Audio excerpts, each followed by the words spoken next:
Bien, bonjour. Voici donc la dernière capsule de ce triptyque où nous allons ici voir quelques exemples de résolution de l'équation de Schrödinger.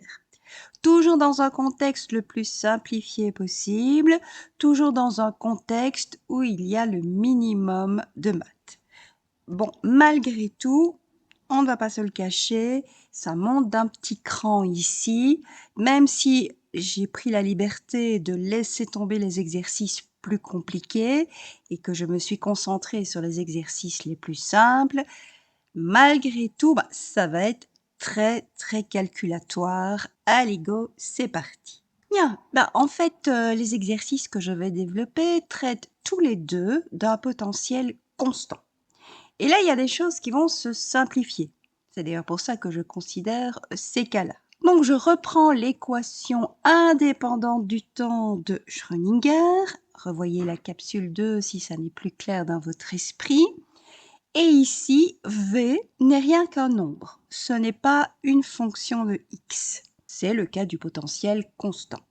Ce qui signifie que vous avez une équation différentielle du deuxième ordre à coefficient constant. Et ça, c'est beaucoup plus simple à résoudre. Donc, regardez ici, nonobstant la dérivée seconde, vous avez ici un facteur constant, 2m divisé par h bar carré, le tout fois e moins v, qui est constant. Alors, on va en fait distinguer deux cas. Soit ce facteur constant 2m sur h bar carré fois e moins v est positif, soit il est négatif. Tout simplement, ça va être les deux cas. Dans le cas où il est positif, pour ne pas écrire non plus des longueurs, on va le poser égal à k carré. Dans le cas où il est négatif, on va le poser égal à moins k carré. Alors, qu'est-ce qui va se passer ici? Dans ce cas où ce facteur est positif, vous avez la dérivée seconde plus quelque chose de positif fois la fonction. Mais ça doit donner 0. La somme de ces deux choses doit donner 0. Ce qui veut dire que forcément, ces deux choses doivent être de signe opposé. Et comme ce n'est pas le facteur k carré qui va vous amener un changement de signe, vous devez jouer uniquement sur la fonction et la dérivée seconde. Vous avez deux sous-cas. Soit c'est la fonction qui est positive et à ce moment-là, la dérivée seconde doit être négative, soit c'est l'inverse, c'est la fonction qui est négative et la dérivée seconde doit être positive. Qu'est-ce que ça veut dire ça? Regardez un petit peu le premier graphique, celui qui est à gauche. Ça veut tout simplement dire que soit vous êtes au-dessus de l'axe des x, fonction à valeur positive, et alors à ce moment-là, vous êtes avec une fonction qui est concave. Donc la concavité est tournée vers le bas. C'est l'expression de la dérivée seconde qui est négative. Ce qui veut dire que vous ne pouvez avoir une espèce de... Alors moi j'ai représenté plus ou moins par un arc de cercle. Bon, on va évidemment nuancer ça. Mais quelque chose donc qui est au-dessus de l'axe des x et qui est tourné vers le bas. Le deuxième cas, la fonction est à valeur négative, donc vous êtes en dessous de l'axe des x, et elle est convexe, puisque sa dérivée seconde est positive. Donc là, vous êtes tourné vers le haut. Donc dans ce cas-là, vous ne pouvez avoir qu'un graphique qui ressemble à ça. On va bien sûr nuancer, ici c'est quelque chose qui est à la main, mais malgré tout, gardez ça en tête. Dans le cas contraire, quand votre facteur 2m sur h bar carré fois e moins v est négatif, déjà le fait que ce soit négatif, ça amène le signe opposé qu'on attend pour une somme de deux choses qui fait 0. Ce qui veut dire que psi et sa dérivée seconde doivent avoir le même signe dans ce cas-là. Et donc doivent être toutes les deux positives ou toutes les deux négatives. Alors réellement sur un graphique, qu'est-ce que ça donne? Quand psi est à valeur ou r+, à ce moment-là, vous êtes au-dessus de l'axe des x et vous êtes convexe, une dérivée seconde positive. Ou bien, vous êtes en dessous de l'axe des x et vous êtes concave. Donc en fait, ce sont les deux possibilités à partir du moment où vous avez un potentiel constant. Mais ça va amener des choses assez différentes. Alors, pourquoi? Regardez déjà ce genre de de graphique que ça va nous amener. Donc, dans le premier cas, vous allez avoir quelque chose qui est comme ceci. Regardez, les sommets qui sont au-dessus de l'axe des X, sont bien concaves. Les sommets qui sont en dessous de l'axe des X sont bien convexes. Donc, c'est pour ça que vous avez ce genre de graphique. C'est-à-dire, soyons clairs, un cosinus ici ou un sinus. Ça ne peut vous amener que ça. Par contre, dans le deuxième cas, eh bien là, vous allez avoir des configurations très différentes. Regardez ici les deux fonctions que je vous ai mises. Elles sont bien, pour la première, celle qui est positive, convexe. Et pour la deuxième, alors la deuxième, elle admet les deux, hein, là, soit elle est positive et convexe, soit négative et concave, mais c'est surtout ça qui m'intéresse. Et là, on quitte l'aspect trigonométrique. On est face à des fonctions qui s'appellent des cosinus et des sinus hyperboliques. Donc, ça va être en fait les deux cas de figure de ma considération d'un potentiel constant. Et nous allons confirmer ça par les solutions. Les solutions, elles ressemblent à quoi? Dans le cas où le facteur devant psi est positif, on l'a vu, ça ne peut mener qu'à des cosinus et des sinus. Et de fait, regardez ici, je vous ai mis explicitement les solutions, cosinus de kx, sinus de kx. Pourquoi? Parce que quand vous dérivez une première fois cosinus de kx, vous avez moins k sinus de kx. Quand vous dérivez une deuxième fois, vous avez moins k carré fois cosinus de kx. Donc en fait, c'est la fonction multipliée par moins k carré. Ce qui veut dire que ça va compenser ici le deuxième terme de votre équation différentielle. C'est pareil pour le sinus. Vous dérivez une première fois, ça fait k fois le cosinus de kx. Vous dérivez une deuxième fois, ça fait moins k carré fois le sinus de kx, et donc moins k carré fois psi. Donc là, de nouveau, ça va compenser le deuxième terme de l'équation différentielle. Alors, plutôt, on en a parlé suffisamment dans la deuxième capsule, plutôt que de considérer des cosinus et des sinus, on a tout intérêt. Et pourquoi? Parce que la dérivée première, alors on va vous redonner à un facteur près la fonction, ce qui n'est pas le cas pour cosinus et sinus. On a donc tout intérêt à considérer des combinaisons complexes de ces cosinus et sinus. Soit cosinus kx plus i sinus kx, et ça va donner l'exponentielle de i kx, soit cosinus kx moins i sinus kx, et ça va donner l'exponentielle de moins i kx. Ce sont les solutions du type onde plane dont on a parlé en suffisance dans la capsule précédente. A contrario, dans le deuxième cas, vous avez votre facteur qui est négatif, on l'a vu, ce sont des cosinus hyperboliques et des sinus hyperboliques. Et là, ça veut dire que vous ne pouvez avoir que des exponentielles réelles et pas complexes. Et ça va être très très différent tant du point de vue mathématique que du point de vue physique. Mais grosso modo, c'est ça. Soit le facteur devant psi est positif et vous avez des exponentielles imaginaires, soit le facteur devant psi est négatif et vous avez des exponentielles réelles. Et regardez ici, si je dérive 2 fois exponentielle de kx, je vais obtenir k carré fois l'exponentielle de kx. Donc ça compense le moins k carré qui est devant le psi dans le deuxième terme de mon équation différentielle. C'est évidemment pareil pour la deuxième exponentielle. Alors en fait, on va avoir des choses très différentes, je vous l'ai annoncé.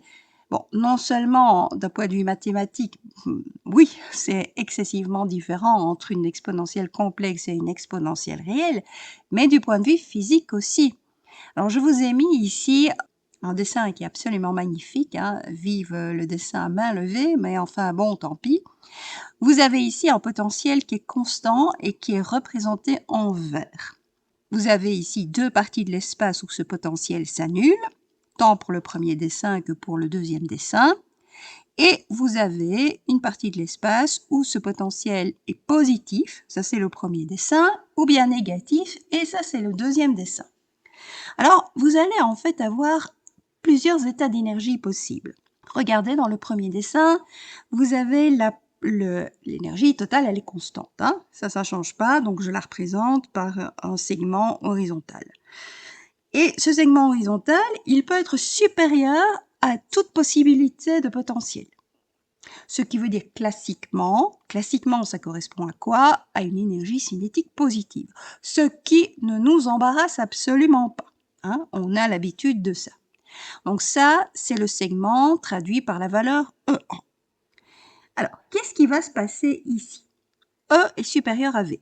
Ce qui veut dire que vous êtes spécifiquement dans le cas où 2m sur h bar carré fois E moins V positif. Nous sommes dans le cas où c'est égal à plus k carré. Nous sommes dans le cas où ce sont les exponentielles imaginaires qui vont intervenir, c'est-à-dire des cosinus et des sinus. D'où l'oscillation que je vous ai dessinée avec un brio extraordinaire. Et là, il n'y a aucune raison que la particule, elle soit localisée quelque part. Vos cosinus et vos sinus, ils sont définis partout, il n'y a rien à affronter, l'énergie cinétique classique, elle est positive, donc la particule, elle est présente partout. Et vous allez voir, que ça vous ne pouvez pas encore le comprendre, que le spectre d'énergie est continu. On va voir ce que ça veut dire. Alors, par contre, vous avez un gros souci mathématique. C'est que si vous prenez le module de psi au carré, ça va vous donner 1, ou en tout cas une constante. Ce qui veut dire que la condition de normalisation, vous pouvez l'oublier, elle n'est pas satisfaite. Attention, donc là, il va falloir recourir à des paquets d'ondes en principe. Hein. Deuxième cas de figure, nous sommes avec l'énergie E2. C'est-à-dire que, qu'est-ce qui va se passer? Là où le potentiel est égal à 0, je suis dans le cas précédent. E est supérieur à V. Parfait, ce sont mes exponentielles imaginaires qui interviennent et mes oscillations. Ce que j'ai de nouveau représenté avec une maîtrise extraordinaire. Ce qui se passe maintenant, c'est dans la petite partie là, de l'espace où E est inférieur à V. Alors, qu'est-ce qui va se passer là? Il va se passer en fait que 2m sur h bar carré fois E moins V est négatif. Nous avons donc des solutions du type exponentielle réelle. Et là, alors de nouveau, hein, avec la maîtrise qui me caractérise au niveau du dessin, j'ai essayé de ne pas faire d'oscillation parce que les exponentielles réelles ne marquent pas d'oscillation, mais j'ai essayé de faire une exponentielle décroissante. Bon, ça vaut ce que ça vaut. Hein. Alors, qu'est-ce que ça veut dire? On va le voir précisément dans le premier exercice. Mais en tout cas, on retient déjà ça. Il y a une délocalisation totale de la particule. Elle peut être absolument présente partout, ce qui veut dire que nous n'avons aucune certitude quant à sa position. Le spectre d'énergie, on va en reparler. On sait que du point de vue mathématique, on a des ennuis parce que ces fonctions-là, attention, la condition de normalisation n'est pas là. Mais grosso modo, tout se passe bien. À partir du moment où la particule peut être présente partout, on appelle ça des états de diffusion. Donc ça dit bien ce que ça veut dire. Hein. Notre électron, il est diffus. Nous ne savons pas où il est. Nous ne savons pas le localiser avec précision. Regardez maintenant le deuxième dessin. Qu'est-ce qui va se passer? Dans le cas E1, je suis de nouveau avec une énergie qui est supérieure à V, ce qui veut dire que je suis dans le cas des exponentielles imaginaires, j'ai une oscillation, la particule est présente partout, c'est un état de diffusion. Il n'y a aucun souci avec ça. Ce qui va être plus intriguant maintenant, c'est le cas E2. Pourquoi? Parce que je suis supérieur à V dans la petite région de l'espace là où le V est négatif, mais je suis inférieur à V, pas seulement dans une petite région, comme c'était le cas dans le dessin précédent, mais dans une immense région, puisque je vais de moins l'infini à plus l'infini. Eh bien ça, la particule quantique ne va pas pouvoir affronter ça. Elle va devoir rester confinée à cette région de l'espace où E est supérieur à V, mais avec quand même la liberté de faire une petite incursion à droite et une petite incursion à gauche. On va y revenir. Ça signalera un spectre d'énergie discret. Donc, qu'est-ce que ça veut dire? Uniquement que certaines valeurs de l'énergie sont autorisées. Et du point de vue mathématique, ça va nous sauver la vie parce que la condition de normalisation sera bien satisfaite. C'est ce dernier cas-là, donc uniquement le dernier cas du dernier dessin, fait référence à ce qu'on appelle des états liés. Nous allons voir deux exercices maintenant, un qui va faire référence aux états de diffusion et l'autre qui va faire référence aux états liés, et vous allez comprendre davantage très certainement. Le premier exercice que je vous propose de considérer est bien connu et en général, on réfère à cet exercice en parlant de la barrière de potentiel. C'est le premier cas de figure, c'est-à-dire que votre potentiel, il est nul dans une certaine région. Regardez le dessin ici, ça veut dire qu'il est nul pour toutes les valeurs négatives de x. Il est nul également pour toutes les valeurs qui sont supérieures à a. Et ce n'est qu'entre 0 et a qu'il n'est pas nul et qu'il prend une valeur positive que j'ai notée V0. Nous allons résoudre ça. Mais avec ce que je viens de vous raconter, c'est assez simple. C'est assez simple. Pourquoi? Les régions 1 et 3, comme je les ai nommées, c'est-à-dire là où x est négatif et là où x est supérieur à a. Qu'est-ce qui va se passer? Vous n'avez pas de v. Donc, votre équation de Schrödinger, elle se résume à la dérivée seconde, plus 2m sur h bar carré fois e, appliqué sur psi, est égal à 0. Nous avons notre facteur constant, 2m sur h bar carré fois e. Et nous sommes ici, regardez la trace que j'ai faite ici sur le dessin, nous sommes dans le cas où E est positif. Qu'est-ce qui va se passer du point de vue classique? Normalement, en physique classique, une particule, si on peut considérer la particule en classique, mais soit, faisons comme si, la particule, vous avez une particule incidente qui arrive dans la région 1. Jusque-là, elle est très confortable puisque ça veut dire que l'énergie totale est supérieure à 0. Avec un potentiel qui est nul, ça veut dire que l'énergie cinétique, elle est supérieure à 0. Donc tout ça est très confortable. Et puis bam, elle arrive sur la barrière de potentiel. Et là, pour une particule classique, plus rien ne va. Plus rien ne va, pourquoi? Parce que tout simplement, par rapport à l'énergie potentielle, l'énergie totale est inférieure. Regardez ici, l'énergie totale, c'est le segment de droite là qui est à la fois en trait plein et en trait pointillé et en noir sur le dessin. Donc votre énergie, elle est inférieure au potentiel.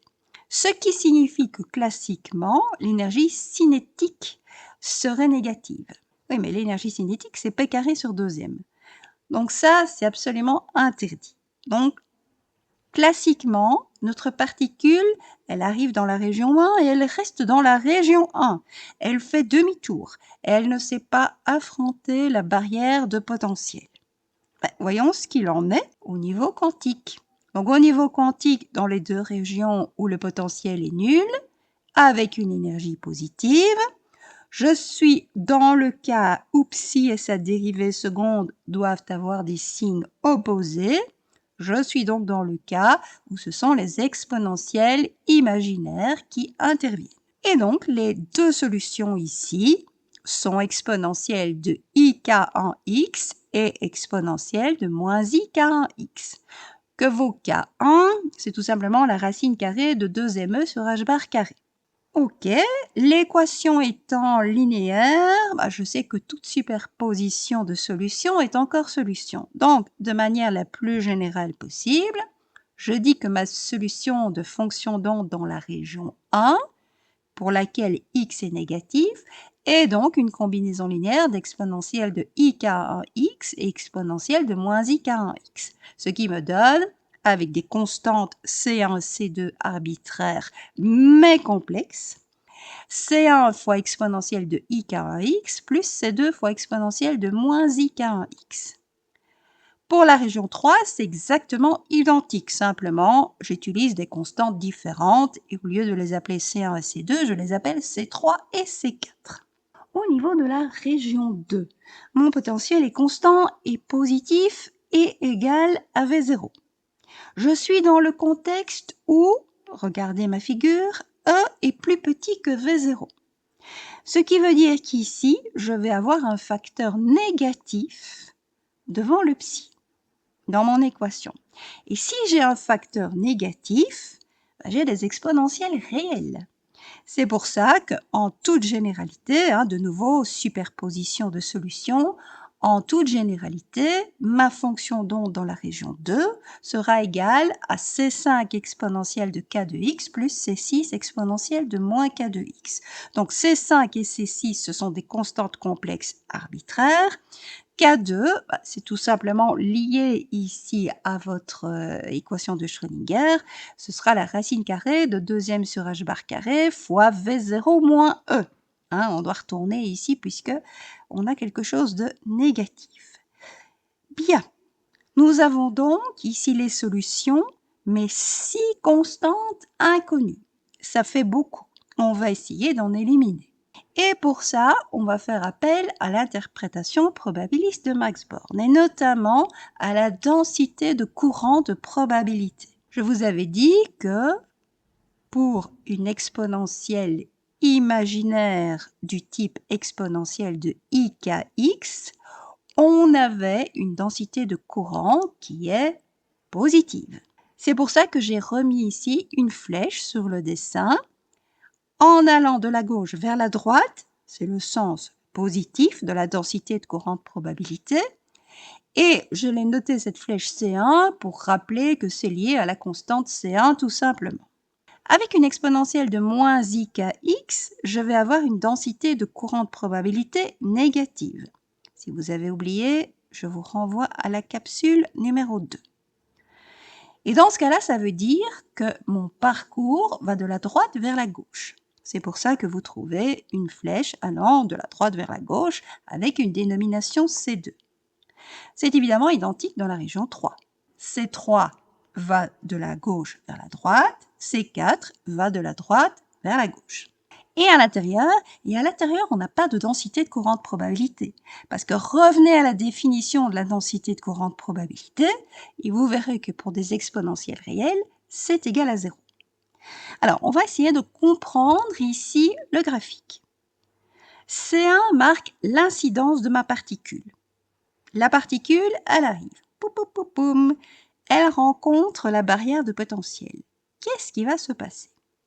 Eh bien, regardez, C2 va marquer le fait que la particule fait comme une particule classique, c'est-à-dire recule devant l'ennemi. Ouh là là, une barrière de potentiel, je passe pas. Donc C2, je suis réfléchi, je reste dans la région 1. Par contre, et ça c'est nouveau, il y a une partie C3 là. Une partie C3 qui veut dire, attendez, il y a des électrons qui ont été plus courageux que d'autres et qui sont passés. Eh ben oui, alors là quand même, c'est assez exceptionnel. Effet purement quantique. Nous n'avons pas ça en physique classique.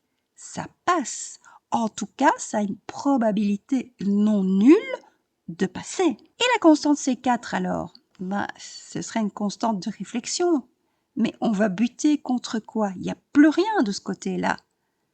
Donc en fait, tout simplement traduire le bon sens physique, on ne voit pas pourquoi cette particule qui est vaillamment arrivée dans la région 3 ferait tout d'un coup demi-tour. Elle ne rencontre rien dans la région 3, elle n'a aucune raison de faire demi-tour, donc on va annuler la constante C4. En voilà déjà une en moins, c'est déjà ça. Alors vous voyez, je vous ai mis ici le graphique. En mieux cette fois-ci, ce n'est plus à main levée de ce qui va se passer. Donc vous avez des exponentielles imaginaires, c'est-à-dire cosinus et sinus, dans la région 1. Ce sont les oscillations là que vous voyez. Et puis boum, on rencontre la barrière de potentiel, les exponentielles imaginaires n'existent plus, font place à des exponentielles réelles. Et là, en fait, on a une décroissance exponentielle. C'est ce que vous avez à l'intérieur de la barrière de potentiel. Et vous avez de nouveau quelque chose d'oscillatoire dans la région 3, mais vous voyez avec une amplitude qui est nettement plus petite. Pourquoi? Parce que ça a perdu des plumes. Ici, toutes vos particules ne sont pas passées par la barrière de potentiel. Certaines sont restées dans la région 1. d'autres ont fait l'effort de passer dans la région 3. Mais malgré tout, le match a été éprouvant et l'oscillation, elle est plus petite au sortir de la barrière de potentiel. Je reprends maintenant, alors là, on est vraiment dans les maths, hein, je reprends donc mes solutions. Vous voyez que je n'ai pas tenu compte de C4, hein, puisque C4 a été annulé pour des bons sens physiques, tout simplement. Il vous reste encore un total de 5 constantes. C'est beaucoup. Et nous allons en éliminer certaines avec ce qu'on appelle des conditions de continuité. Ben oui, vous avez ici 3 régions de l'espace. Il y a des frontières entre ces régions de l'espace. Une frontière en x est égale à 0 et une frontière en x est égale à a. On aimerait bien quand même qu'il y ait un minimum de continuité au passage de la frontière. Alors, continuité de quoi? Ben, continuité de la fonction d'onde et de sa dérivée première, puisque l'équation de Schrödinger est d'ordre 2. Donc, qu'est-ce qu'on va faire ici? Ben, continuité en x est égal à 0 entre psi1 et psi2, hein, qui sont les deux fonctions qui se situent de part et d'autre de cette frontière x est égal à 0. Donc je remplace x par 0 dans psi1 pour obtenir c1 plus c2 et je remplace x par 0 dans psi2 pour obtenir c5 plus c6. Bon, pour le moment, on laisse comme ça. C1 plus C2 doit donc être égal à C5 plus C6. Je fais la même chose avec la dérivée première. Donc, j'ai un IK1 qui vient se placer devant. Et puis, je remplace alors évidemment x toujours par 0, ce qui va me donner C1 moins C2. Ça, c'est pour psi1.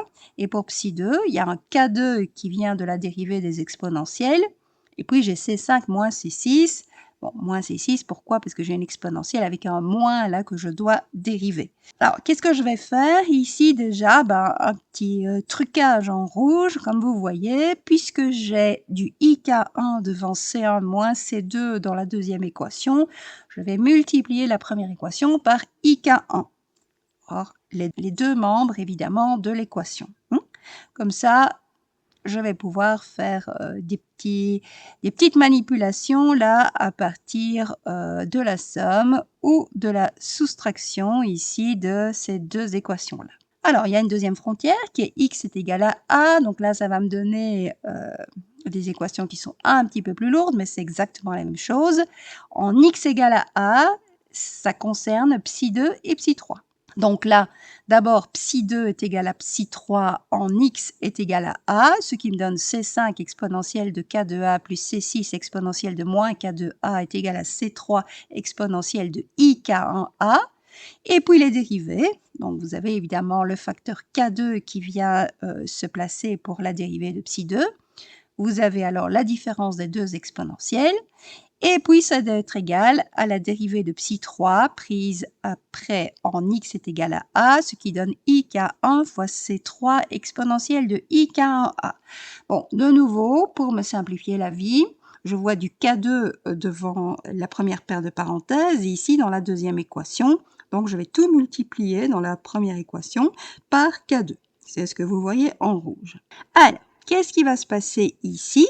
Ben, il va se passer que, regardez, je vais pouvoir, à travers l'addition ou la soustraction des deux équations là, qui sont concernées par x est égal à a, puisqu'elles n'ont que du C3 dans le second membre, je vais pouvoir isoler C5 et C6 en fonction de C3.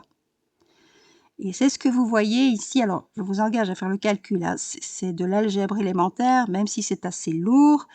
Vous allez donc avoir C5 qui vaut 1 sur 2K2 fois K2 plus IK1, C3, exponentielle de IK1 moins K2, le tout fois A. C6, c'est un petit peu pareil. Vous avez juste des changements de signe. Alors, connaissant C5 et C6, bah, grâce aux deux premières équations, celles qui concernent le cas x est égal à 0, de nouveau, hein, en faisant plus et en faisant moins, membre à membre, vous allez pouvoir sélectionner C1 et C2 en fonction de C5 et C6. C'est un petit peu plus lourd ici, mais il y a moyen. Ce qui signifie, puisque vous avez exprimé C5 et C6 en fonction de C3, que vous pouvez exprimer C1 et C2 en fonction de C3 aussi. C'est ce qu'on va faire. Donc, je remplace ici.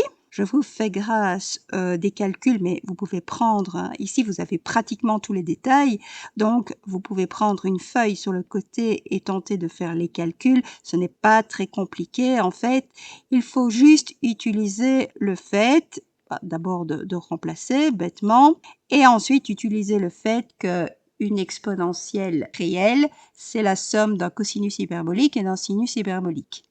Alors la somme si vous avez exponentielle de plus quelque chose et la différence évidemment si vous avez exponentielle de moins quelque chose. Donc là j'ai exprimé tout en fonction de ces sinus hyperboliques et cosinus hyperboliques, hein, c'est déjà quelque chose.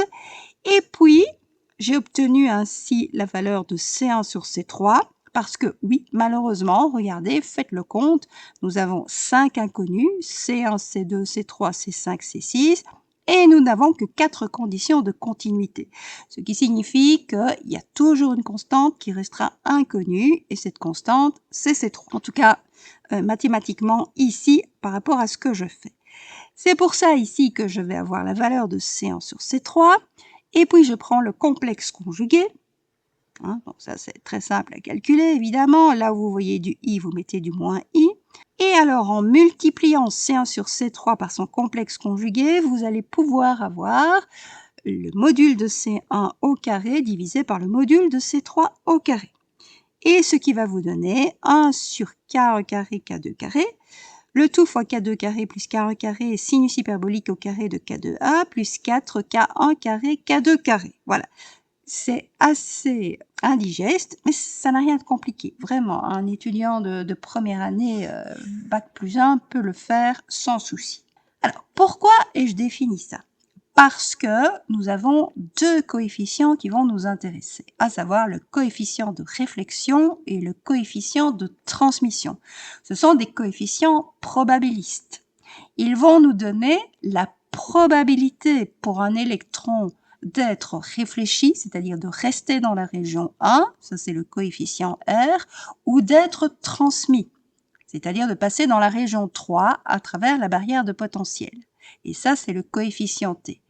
Et bien évidemment, ça va chercher tout simplement les densités de courant de probabilité, à savoir la densité de courant de probabilité par rapport à l'onde incidente, par rapport à l'onde réfléchie et par rapport à l'onde transmise. Et on prend les valeurs absolues, tout simplement pour avoir quelque chose de positif, hein, puisque nous avons affaire à des probabilités ici. Eh bien ça va nous donner, rappelez-vous le dessin de la slide précédente, ça va nous donner pour un coefficient de réflexion C2 en module au carré divisé par C1 en module au carré, hein, puisque le C1, bien sûr, c'était l'onde incidente. Le C2, rappelez-vous, c'était ce qui restait, c'était la flèche de retour dans la région 1. Et le C3, c'est la flèche qui marque la transmission par la barrière de potentiel. Donc, le coefficient de transmission, c'est module de C3 au carré divisé par module de C1 au carré. Alors, c'est pour ça que je me suis amusée à calculer le module de C1 au carré divisé par le module de C3 au carré. Il me suffit maintenant d'inverser ce résultat pour obtenir alors le coefficient de transmission qui est donc 4K1 carré fois K2 carré, le tout divisé, j'ai utilisé ici ce que vous voyez dans la dernière partie là, de la partie de gauche, le tout divisé par 4K1 carré K2 carré plus K1 carré plus K2 carré, le tout au carré, fois le sinus hyperbolique au carré de K2A. Voilà. Je n'ai pas calculé le R. Pourquoi? Parce que je sais que la somme de R et de T vaut 1. Alors, comment je sais ça? Somme des probabilités égale à 1. Soit ça passe, soit ça casse. Il n'y a pas d'autre possibilité. Ça passe, ça veut dire T, ça casse, ça veut dire R, tout simplement. Ce sont vos deux seules possibilités. L'électron passe ou ne passe pas, c'est tout. Et donc, la somme de ces deux possibilités, là, doit donner 1. Ce qui veut dire que, regardez le dénominateur, en fait, vous avez dans T le numérateur qui est le premier terme du dénominateur et forcément pour R, ce sera le deuxième terme du dénominateur qui va devenir son numérateur. Ce qui compte en tout cas, c'est que regardez le numérateur de t, il n'est jamais égal à 0. Ce qui veut dire qu'il y a une probabilité non nulle que l'électron soit transmis, qu'il passe par la barrière de potentiel. On peut encore revenir aux fondamentaux. Donc, plutôt que d'exprimer ça en K1 et K2, on revient à la définition de K1 et K2. Et vous allez alors avoir la valeur du coefficient de transmission. Et regardez, je me suis arrangée, de nouveau, petite algèbre élémentaire, j'ai tout divisé par 4K1 carré, K2 carré, pour avoir quelque chose qui a un numérateur égal à 1. Et là, on sait alors absolument regarder en fonction de quoi ce coefficient de transmission va pouvoir varier. Pourquoi? Parce que regardez cette dernière forme, le T est exprimé en fonction de A, c'est-à-dire de l'épaisseur de la barrière de potentiel, qui bien sûr va jouer un rôle. On se doute bien, et c'est confirmé ici mathématiquement, que plus votre A va être petit, donc plus votre barrière de potentiel va être fine, et plus la probabilité de passer la barrière de potentiel va être importante. Donc T augmente quand A diminue, bien sûr. C'est pareil au niveau de V0. Si V0 est petit, qu'est-ce qui va se passer? Vous avez un adversaire moins fort à affronter, donc forcément votre probabilité de passer, elle est supérieure. Donc là aussi, si V0 est plus petit, T est plus grand. Et on peut faire une application numérique. Alors, je vous ai pris ici un exemple où j'ai pris la masse qui était celle de l'électron, c'est-à-dire 9,1 fois 10 exposant moins 31 kg. Nous avons un potentiel de l'ordre de 16 fois 10 exposant moins 19 joules, alors ce qui fait 10 électronvolts. La constante de Dirac, on sait que c'est 1,05 fois 10 exposant moins 34 en joules secondes. J'ai pris un A, alors qui était excessivement petit, c'est 0,6 nanomètres. Et j'ai pris un autre cas avec les mêmes conditions de V0 de A, de voir simplement ce qui se passait pour le proton. Eh bien, vous allez voir que c'est très différent. Alors, regardez ici, ça ce sont les graphiques de T, donc du coefficient de transmission, de la probabilité de passer à travers la barrière de potentiel. Et c'est en fonction, parce que vous voyez bien évidemment que c'est une fonction ici, regardez, par rapport à mes données numériques, il y a une chose que je n'ai pas fixée, c'est E. Donc ici, le T est fonction de E. Le premier graphique, celui qui est à gauche, vous le voyez, il fait référence à l'électron. Et vous voyez que, quand l'énergie évidemment est nulle, l'énergie totale est nulle, il n'y a aucune probabilité que notre électron passe.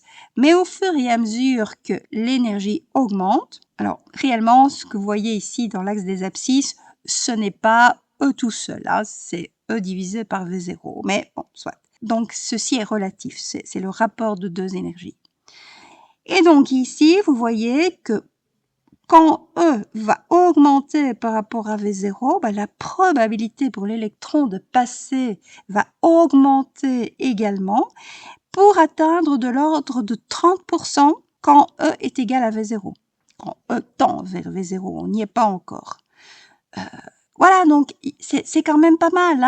Donc il y a quand même 30% des électrons ici qui passent dans ces conditions-là.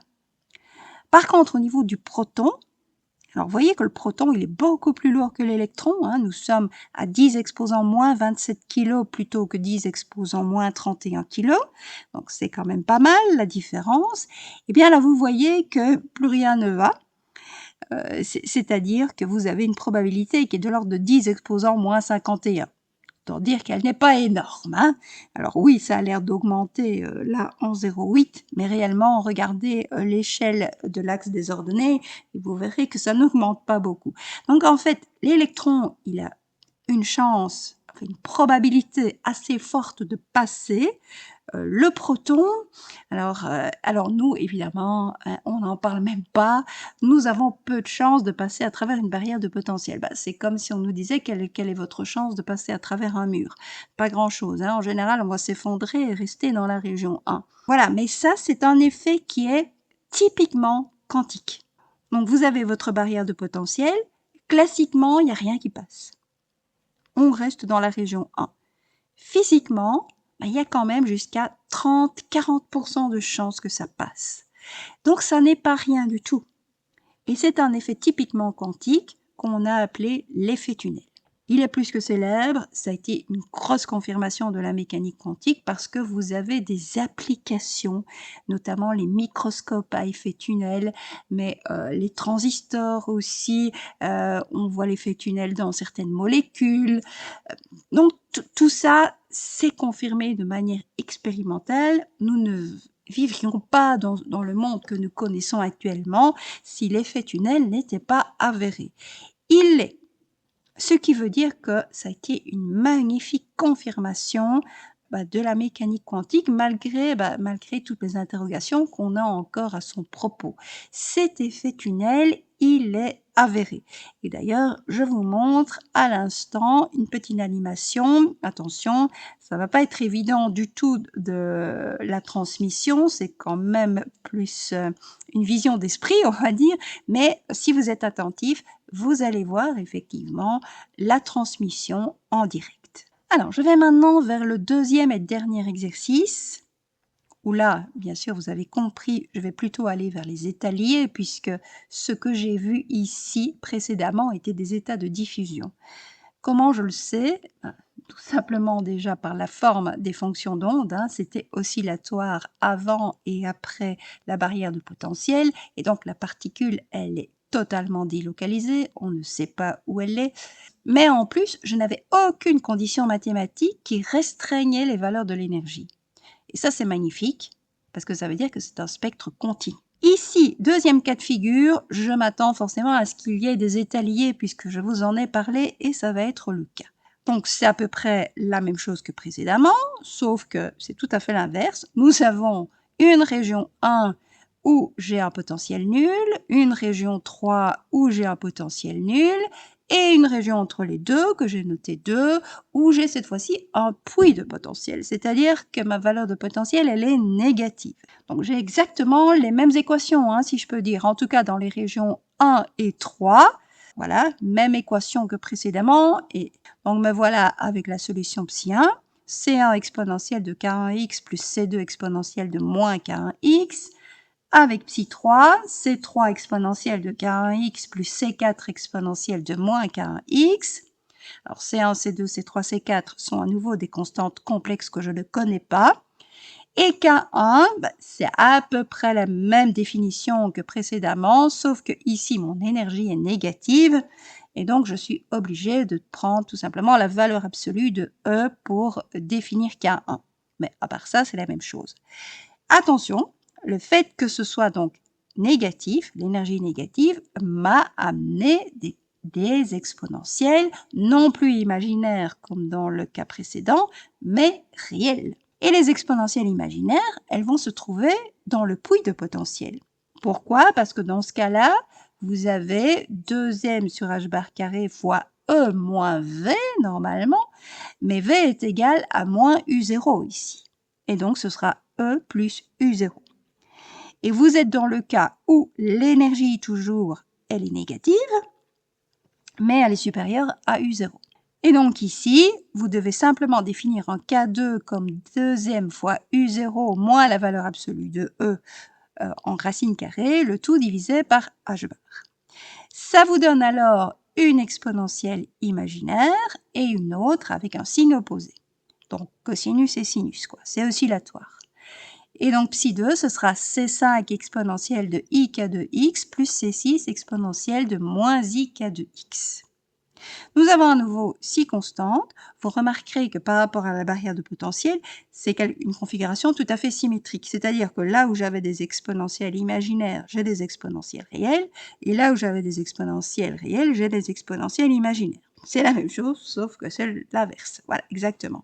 Il y a quand même aussi une petite différence, c'est que ici, je n'ai pas pris de 0 à a sur l'axe des x, mais de moins a demi à plus a demi. C'est quelque chose qui se fait couramment et vous allez comprendre pourquoi. C'est pas du tout une contrainte qui va nous priver de quoi que ce soit, c'est quelque chose qui va nous faciliter la vie dans les calculs. Donc la configuration, elle est parfaitement symétrique. Alors, vous voyez bien que j'ai décidé ici d'annuler la constante C2. Pourquoi? Eh bien, tout simplement pour des raisons de mathématiques. N'oubliez pas la condition de normalisation. Et vous êtes ici dans la région 1, ce qui veut dire que x peut tendre vers moins l'infini. Hein, la région 1, vous êtes dans les x négatifs, les x plus petits que moins a demi. Donc, ça peut tendre vers moins l'infini. Oui, mais avec un K1 qui est positif, vous allez avoir une exponentielle qui va aller vers plus l'infini. Et ça, c'est méchant. C'est méchant du point de vue mathématique. Hein. Méchant du point de vue probabiliste aussi, parce que ça veut dire que automatiquement, vous auriez une probabilité extraordinaire de trouver la particule en moins l'infini. Il ne faut pas pousser Bobonne dans les orties quand même. Alors, pour la même raison, évidemment, dans la région 3, puisque j'ai également des exponentielles réelles, mais la région 3, je suis dans les x supérieurs à a demi, je vais pouvoir tendre vers plus l'infini. Donc, cette fois-ci, c'est l'exponentielle de k1x qui m'ennuie, et c'est pour ça que je vais annuler ces 3. Donc là, je n'ai plus que 4 constantes. Et du point de vue mathématique, ça tient la route, plus rien ne diverge, mes conditions de normalisation, là, ne me pose plus de soucis. Bon, bah, je vais devoir jouer avec ça. Et je vais devoir jouer avec ça. Alors, c'est pour ça que j'ai pris mon puits de potentiel entre moins a demi et plus a demi, et non pas entre 0 et a, pour faire jouer la symétrie de cette configuration-là. Symétrie miroir, ici, si je remplace x par moins x, il n'y a rien qui change. Ce qui veut dire qu'au niveau probabiliste, il n'y a rien qui doit changer non plus. Autrement dit, le carré du module de psi de x doit être égal au carré du module de psi de moins x. Ça traduit la symétrie miroir, la symétrie orthogonale de votre configuration de départ. Au niveau probabiliste, ça ne doit rien changer non plus. Et la probabilité va chercher le carré du module. Bon, bah, qu'est-ce que ça veut dire ça, vous qui maniez les fonctions complexes? Ça veut tout simplement dire que psi de moins x est égal à psi de x à un facteur de phase près. Et le facteur de phase, c'est exponentielle de i alpha. Mais en plus, si vous faites ça 2 fois, forcément que vous allez devoir retomber sur la fonction d'onde au départ. Ce qui signifie que exponentielle de 2i alpha doit être égal à 1. Autrement dit, exponentielle de i alpha doit être égale à plus ou moins 1. Ce qui veut dire que, de par la configuration symétrique de mon puits de potentiel au départ, et donc ça a été un choix de ma part, mais c'est tout simplement pour me faciliter la vie dans les calculs, parce que vous allez voir que de nouveau, c'est assez lourd. Ça veut dire que vous avez le choix entre psi de x est égal à psi de moins x, et ça, c'est évidemment ce qu'on appelle une fonction paire, ou bien psi de x est égal à moins psi de moins x. Ah, ça, c'est quand exponentielle de i alpha est égale à moins 1. Et dans ce cas-là, vous allez décrire votre système à l'aide de fonctions impaires. Alors, j'ai uniquement fait ici le développement mathématique pour les fonctions paires. Ça se fait exactement de la même façon pour les fonctions impaires et je vous invite à faire l'exercice si vous le souhaitez. Qu'est-ce qui va se passer ici? Fonction paire, ça veut dire déjà que au niveau de ma région 2, j'avais des cosinus et des sinus, il n'y a que le cosinus qui est pair. Donc c'est pour ça que maintenant, dans ma région 2, je vais tout simplement parler de cosinus de k de x, et plus de exponentielle de i k de x et exponentielle de moins i k de x. Alors, la constante C7, là, c'est juste un facteur 2 près, la somme de mes constantes d'origine. Hein, donc, on ne va pas se tracasser là-dessus. Psi 1 et psi 3 doivent se correspondre par la symétrie miroir. Donc, c'est pour ça que vous n'avez que du C1. Quand vous remplacez x par moins x dans psi 1, vous devez retomber sur psi 3, symétrie miroir. Pareil, dans psi 3, quand vous remplacez x par moins x, vous devez retomber sur psi 1, symétrie miroir. Donc là, à nouveau, ça fixe une constante sur 2. Donc le fait de considérer des fonctions paires, m'a fait considérer 2 constantes, C1 et C7, plutôt que 4 constantes. Ah, ben, c'est nettement mieux. Alors, vous avez les conditions de continuité. Normalement, en x est égal à moins a demi et x est égal à plus a demi, puisque vous avez 2 régions frontières. Oui, mais le fait d'avoir séparé nos solutions en fonctions paires et impaires va faire en sorte, en fait, que vous allez retomber sur exactement les mêmes conditions en plus a demi et en moins a demi. C'est pour ça qu'on considère uniquement une frontière qui est x est égal à moins a demi et vous avez donc les conditions de continuité. En moins a demi, ça concerne psi 1 et psi 2, soit sur la fonction, soit sur sa dérivée première. Alors, vous prenez l'égalité des fonctions, donc vous remplacez x par moins a demi dans psi 1 et psi 2, ce qui vous donne la première équation. Et vous dérivez également vos solutions là pour avoir l'égalité des dérivées en x est égal à moins a demi. Vous avez alors la deuxième équation. Et à nouveau, vous voyez, c'est assez facile ici, heureusement, mais c'est vraiment parce que je me suis facilité la vie avec fonction paire et fonction impaire, sinon ça aurait été une autre paire de manches. Vous pouvez diviser la deuxième équation par la première. Et alors, vous avez simplement, vous allez avoir bien sûr de grandes simplifications, puisque au niveau des premiers membres, il va vous rester K1, et au niveau des seconds membres, il va vous rester K2 sinus divisé par cosinus. Ce qui veut dire que vous avez la tangente de K2 à demi qui va être égale à K1 sur K2. Et bien ça vous aide pas pour fixer vos C1, C7, on est bien clair. Par contre, ça amène une condition sur l'énergie. Et c'est surtout ça, évidemment, dont je veux vous parler. C'est une contrainte sur l'énergie. Ça veut dire que toutes les énergies ne sont pas autorisées. Alors, on va voir ça comment? En passant par une définition de K0 carré, qui sera définie comme K1 carré plus K2 carré. Vous reprenez les valeurs de K1 carré et K2 carré et vous vous apercevez que K0 carré est défini comme 2mu0 divisé par h bar carré. Donc, trigono-élémentaire, vous élevez l'équation tangente K2a demi est égale à K1 sur K2 au carré. Vous avez alors un sinus carré au numérateur que vous transformez en 1 moins cosinus carré. Bon, au dénominateur, ça reste cosinus carré. Vous transformez K1 carré divisé par K2 carré en divisant le tout par K0 carré, en le faisant intervenir.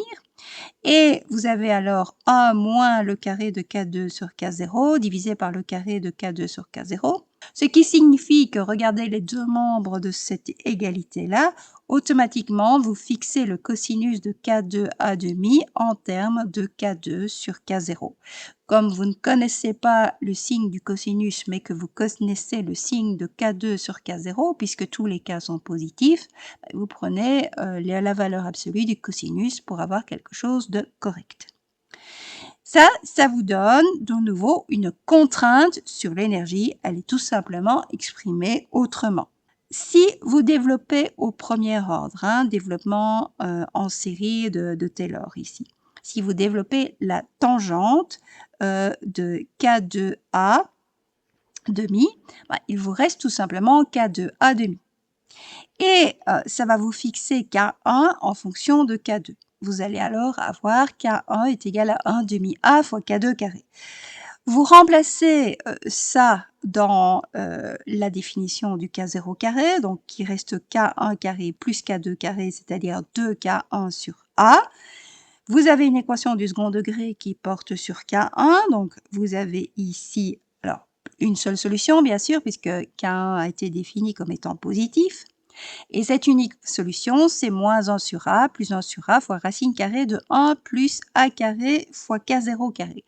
Là, à nouveau, en faisant un développement en série de la racine carrée, vous allez avoir moins 1 sur A plus 1 sur A plus 1 demi A K0 carré. Les 1 sur A disparaissent, il vous reste A divisé par 2 fois K0 carré. Et donc ici, vous allez avoir alors Donc ici, ça vous fixe K1 hein, en fonction de K0 carré. Vous élevez ce dernier résultat au carré.